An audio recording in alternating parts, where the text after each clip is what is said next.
Hemlock, a poisonous, invasive plant that's increasingly common to fields and backyards across the US and Europe, is spreading like wildfire, and it can cause symptoms akin to the most severe cases of COVID. The effects of the lavender-and-white weed, which resembles Queen Anne's lace, can be felt even if you don't directly touch it.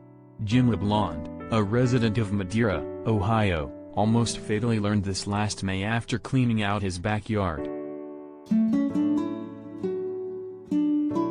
"I worked an entire weekend clearing honeysuckle and the weeds around it with an electric chainsaw," LeBlond told Good Housekeeping. "It had been a wet spring, and the weeds were already everywhere. I saw a lot of white flowers, but I didn't think anything of it." He woke up at 4 the next morning struggling to breathe and had his wife take him to ER.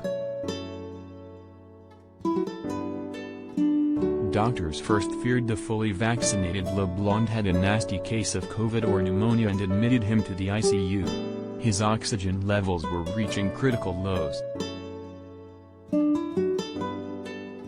LeBlond, who was healthy and hearty just a few days prior, had to be put into a medically induced coma and on a ventilator because of the hemlock.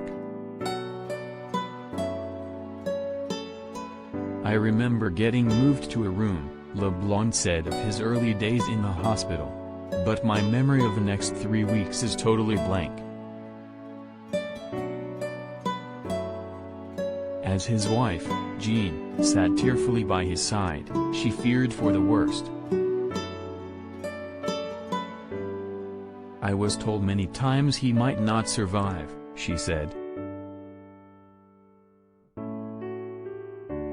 Pulmonary critical care physician Christopher Hayner ultimately found that simply breathing in particles of the hemlock had caused LeBlond to have something called an alveolar hemorrhage, in which, he explained, the lungs can't do their job of moving oxygen into the bloodstream as blood accumulates in the air sacs. Essentially, you drown in your own blood. The toxic aerosolized poison hemlock particles cause respiratory failure, Hayner continued. "Anything you can touch, you can also inhale." The weakness LeBlond felt through the ordeal was excruciating. He spent 109 days in the hospital, and ultimately needed heart surgery because of the problems with his lungs.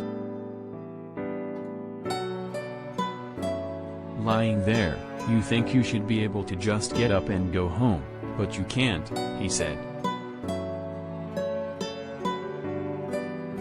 What's just as frightening is that the hemlock, which used to grow mostly in the wild, has been increasingly found in more populated areas, according to USA Today. Poison hemlock was nowhere, and all of a sudden it was everywhere. That movement is a bit scary to me because this plant is very toxic, and its spread offers more of an opportunity for kids to play with it and pets to eat it, Dan Shaver of the Indiana Natural Resources Conservation Service told the outlet. "It is not a plant you want around your home or in your local park." Shaver explained that the hemlock ripens between June and August each summer, and each plant can produce up to 30,000 seeds that easily scatter during yard maintenance, like in the case of LeBlond. The chemicals are in the sap, but the sap circulates throughout the whole plant, including the roots and seeds, so all parts of the plant are toxic, said Joe Boggs, who works for the Ohio State University Extension as an assistant professor of entomology. The conservation expert also advises gardeners to proceed carefully when it comes to eradicating the plant. If a hemlock plant already has budded flowers, he suggests clipping and bagging them. "It's important to control it," Shaver said.